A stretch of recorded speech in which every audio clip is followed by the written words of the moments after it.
In video 2, I talked about 5 principles that inform our relationships and work as leaders during and after a challenging time. In addition to that, I want to list self-care. This is not a sprint, this is a marathon, and the longest marathon that anyone of our generation has experienced. The impact of the pandemic will be long-lasting, and leaders in whatever capacity they're serving will need to find ways to nurture themselves so they can continue to care for others. Followers of Jesus were invited to come away by yourself and rest a while and emulate Jesus, who went off by himself to pray. Regularize whatever practices you have found helpful in the past to look after your own spiritual and emotional well-being. The active phase of the pandemic will give way to something that begins to look normal, but it may be far from normal even at a superficial level. Following sudden traumatic events, communities often go through a busy period that we talk about as the heroic phase. Adrenaline's pumping. If we think back to the bushfires, after the bushfires, people were taking down fences and clearing properties, were running support centres, were making sure housing was available for people. It's a bit different this time. The ending is not something that is going to be easily measurable, and if a vaccine isn't found, it may even be that there's no real ending, that even a whole world might continue to look very different if COVID-19 becomes a problematic seasonal flu because we don't have a vaccine for it. But this heroic phase in our situation, our own communities, the kind of things we'll be doing is focusing on the mounted up tasks that we haven't been able to do. Memorial services where only a small funeral could be held for a much loved person. Cleaning out the church plant, ready to use it again. Thinking about the programs that we start again. Visits to family members, visits to community members, congregational members. And accompanying this, there might be a sense of euphoria because we're really ready to put the difficulties of the pandemic behind us. And being ready to celebrate as a community as soon as it's safe for the most vulnerable in our community might be a really good thing to do. But it's not going to be an end point. It will be a waypoint. Attempts to restore the community at this time are really likely to be unsustainable, because it's highly likely that a period of exhaustion and disillusionment will set in. We can anticipate many losses arising from the pandemic. In Australia and New Zealand, we're really fortunate that we're not going to face the kind of empty seats in our churches that people in other parts of the world, Italy, Spain, US, will be facing. And in some ways, the demographic of many of our congregations is going to be somewhat protective of even the financial impact. Pensions haven't gone out the window. But even for those faith communities who are sheltered from things like the closures of businesses and bankruptcies and mortgage foreclosure, there's much about the lives of the individuals and of the community that will have changed. And in addition, in many places, the pandemic came on top of existing collective trauma from drought, from earthquakes, from bushfire, and it disrupted developing systems of caring and rebuilding following these events. So as the support systems that were established for the pandemic become no longer relevant or start to disintegrate, new structures for providing spiritual and emotional care will need to be developed. Key leaders are going to be already emotionally exhausted, and even more than usual, the task will need to be shared. think back to Principle 3 of self and communal efficacy, it's going to be really important to involve the community in the planning and the execution of the life of the community going forward. It's highly likely that issues within the congregation which were kind of papered over, plastered over by being all in the pandemic together might start emerging, and cracks that even have never been seen before might open up that might be really deep and really painful. So it's likely that there's going to be grief in all kinds of dimensions and all kinds of healing that might have to happen as a community.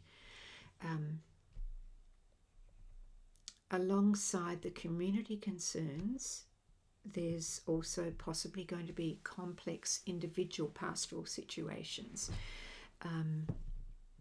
Again, we're lucky, we're unlikely that we're going to have to deal with PTSD and moral injury on behalf of the health workers and other people who have been out there doing stuff.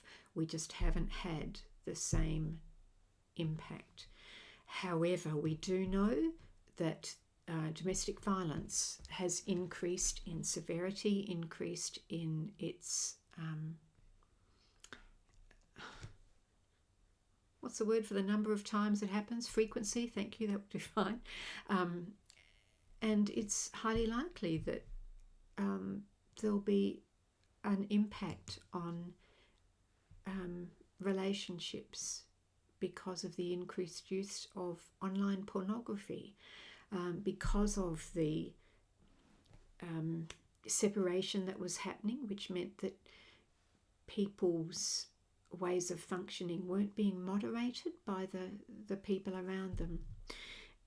And as well as needing a heightened awareness of the need to refer appropriately, we need not to forget the healing gifts that we have in the faith traditions and the rituals.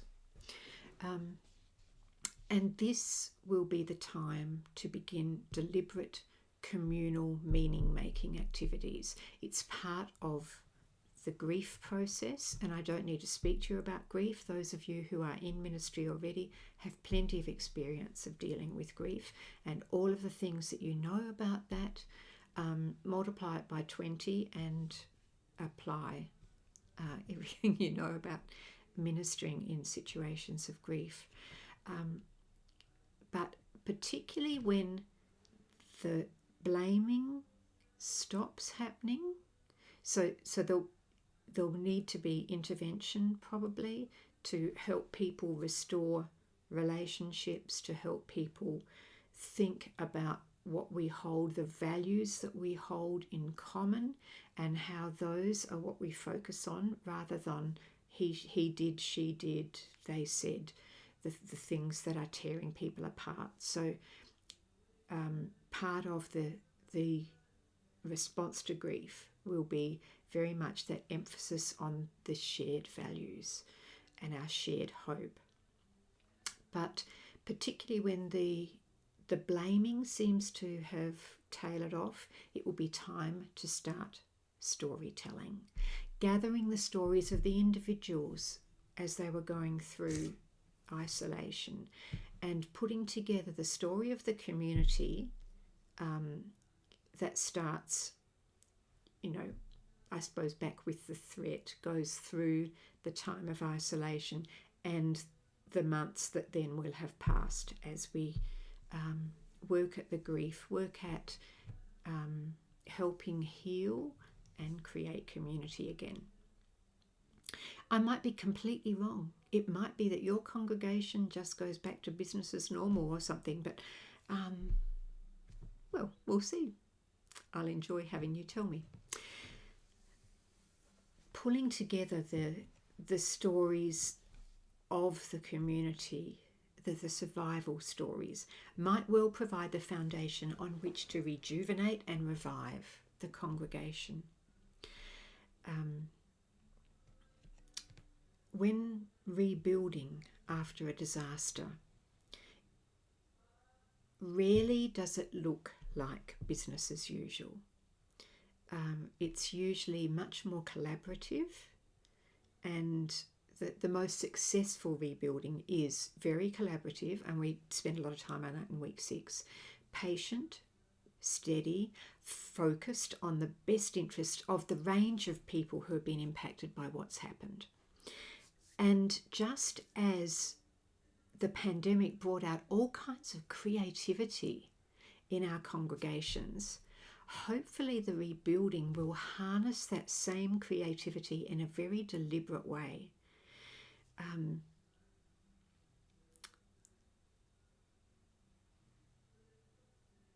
That the rebuilding encaptures all of the different voices of the community is going to be really important.